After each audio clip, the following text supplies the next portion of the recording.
Hello, this is Rachel from the Nerdy Homeschooler, and today I'm going to walk you through exactly what my kindergartner did in a day to just help give you a peek into what kindergarten homeschool looks like for our nerdy homeschool.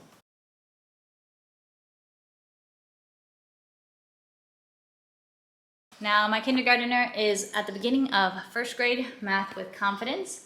So in the lesson he was doing today, First up, we worked on skip counting to 40, I think it was, by twos. We're working on mastering counting by twos right now. So we start every lesson pretty much with a just practice and drill on counting by twos. Sometimes I also start it with counting by ones in Spanish because we're also still trying to master the counting in Spanish. And then he had a lesson, and the lesson for this day was focusing on adding threes and adding fours, the +3 and the +4 addition facts. He is not yet instant with his addition facts at all. He does not have these memorized, and we're working on strategies, mental strategies for figuring them out. So the strategy that was being worked on in this lesson was using a 10 frame, but not actually using counters on the 10 frame, using your mind to imagine putting the counters on the 10 frame and picture it in your mind and figure out where you're at once you add 3 counters +4, mentally picturing it on the 10 frame. And I felt like that was going to be pretty hard for him, and it does give a bit of a challenge, but actually I was pretty surprised at how well this strategy seemed to click with him. Like, he can do it. He can sit there and he can think about it and picture the add-ins going together and figure out what the answer is. So that went well. And it is 2 pages a day for this level of math with confidence. So the front side and then the back side is a review. And the review was just greater numbers and then money. How much money is 2 $1 bills and 2 $5 bills. So that's a first grade math with confidence lesson. Then there's this completely random workbook, which is a funny story. My husband's work, he works at a school, was giving away a bunch of overstock textbooks and workbooks they weren't going to be using anymore at the end of last year, and I went there to look for some textbooks for my younger sister, and my son was with me, and he found this workbook in one of the stacks, and he looked at it and he decided that this was just for him. This was a good level for him, and he wanted it and he wanted to do it. And so he has been dutifully doing this every day since then. To me, it's not that spectacular. It has been a lot of, like, there's all of these pictures, count them and write the number. Like, there are so many pages of that, which to me is kind of boring. But, it's like he just has self-ownership of this subject. He picked out this book. He's going to do this book. So every day he does a little page from this book. And then also at some point I just had picked out this little Spanish math workbook for him, which is just kind of fun for getting some of the vocabulary of math in Spanish. And this is also easy, and he only has a couple pages till he's done with it.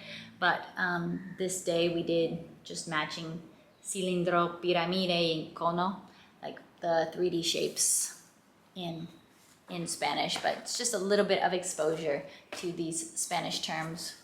Then he has what he calls his dot book, where he's supposed to draw a picture using the dots based on that picture that they show. So he's connecting the dots to make some little pattern or picture, and he'll do 1 or 2 of those in a day. Next, he has Dash into Learning, Cursive, and this one was an animal search and find, and he was supposed to write a C for each animal that started with a C. So that's what we did there, and was working on the letter C in cursive. So a lot of the animals didn't start with a C, so they didn't have any letter. Then he did Explode the Code. It's one of these pages, which I do think this is just a really good practice for kids when they are learning to read, learning to put words together. What are the building blocks of words? Look at a picture, look at these letters, put together the word. Next up, reading lessons. He definitely lost some of his reading skills over the summer, so we're not moving forward in All About Reading right now. We have been going back through and rereading The Runt Pig to build up some of the confidence that he had, and just build up the rusty skills. So we're about halfway through this book now, reading a couple pages each day, 3-4 pages a day. And there's not a lot of words on a page. He is still sounding out most words. He's not reading quickly, So we're working on rebuilding that fluency, getting more confident in it, and I am seeing progress as we've been getting through the book, and I'm looking forward to when we're through this book and making more progress. But the important part is just sitting down and doing some reading every day. So I haven't been teaching him any new concepts. He didn't learn any new concepts right now. He's just practicing what he knows to get smoother. And Foundations of Homeschool did send me their phonics program, The Art of Reading. And so I decided to use it with him a little bit. I placed him roughly halfway through that level 1. So day 50, maybe day 50. Yeah, let's say that because I think it's supposed to be for 100 days. I think this one was day 54.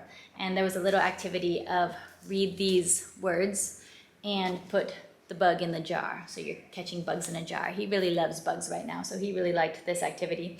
And these are easy words. They're a little bit easier than what he's working on in this book, The Runt Pig. But it's kind of nice to dial back and just read these CVC words. We're trying to get that confidence and fluency back up. There were a few sight words, so that's great. Just some practice with sight words. Little quick activity right there. So I am weaving in a few activities from this, especially because we aren't doing any of the all about reading activities right now, since I'm just reviewing, going through the reader. Then for Spanish, he was going through Trabajando con Palabras. He just does a page a day. This one was reading the word and adding an S, because all of these are pictures of more than one thing. So we're making the words plural by adding S. Also for Spanish, he's doing llamitas, level 1. And we're not just like going through and doing a lesson every day. We are going through and we are reviewing and reviewing and reviewing. So he's been doing the Safari unit and he's making his way through the Safari unit. We're doing like, a little something new every day. But I'm also going back, okay, tell me the names of all these animals. And I'll have him sit there and tell me. And yes, they have the word right there, but he's not at all confidently reading yet. If he sees a word like avestruz, he doesn't quite know how to read it. But if he tries to, I'm also totally cool with that, because we are also working on trying to learn words in reading. So if he does read the word, that's great as far as I'm concerned. We're building familiarity with this vocabulary and hopefully building familiarity with decoding words as well. So we review our little animal vocabulary terms. We sing our song. He really likes this one, Trompita. And there's another song. So we're singing like the 2 songs that we've learned in the unit. This song, Un elefante se balanceaba, that was a lullaby that he loved when he was much younger, 2 or 3 years old. I had to play it every night. Then there was numbers. There's a little number activity. And we've gone back. We've done this 3 or 4 times now, where I say a number and he puts a little eraser or a coin or something on the number. I'll say 36, and he has to find 36 and put it on. So we don't just, when we have an activity like this, especially with this non-dominant language and this vocabulary that he's not super confident on, we're going back and we're doing it again. So we've just been going back through this. So we're getting closer to the end of the Safari unit, but just as long as we're in the Safari unit, we're just keeping going and going back over this vocabulary. There was a few more animal vocab I wanted to find. So all of these words, rinoceronte, jirafa, hyena, getting familiar with these words, which I appreciate this vocabulary because it's not necessarily something I talk about or something that comes up in everyday life. So we're kind of expanding words beyond everyday items. And then he does Curious Kinder for his kind of enrichment. In this 2nd grade video, I am not covering everything that we do in morning time. We also did our morning time together as a family, and I have a recent updated morning time video if you want to see that. We do Curious Kinder these days in the afternoon, and he's doing it together with a little friend of his. So during that time, we read a story from the Kingdom of God. We read chapter 12, which chapter 12 was the sad story of when Israel builds a golden calf and says, "This is the God that brought us out of Israel." It's such a facepalm type of moment and very dramatic for the kids. Then we also, I don't think we didn't read over and under today, but we read about the roadrunner and the rattlesnake in the back of the book. That was the animal focus for this week, because in this book, there's an encounter between a roadrunner and a rattlesnake, and spoiler alert, the rattlesnake is not the winner in this encounter. The roadrunner is. So that was the little animal encounter we were focusing on. So we watched a video of an encounter between a roadrunner and a rattlesnake.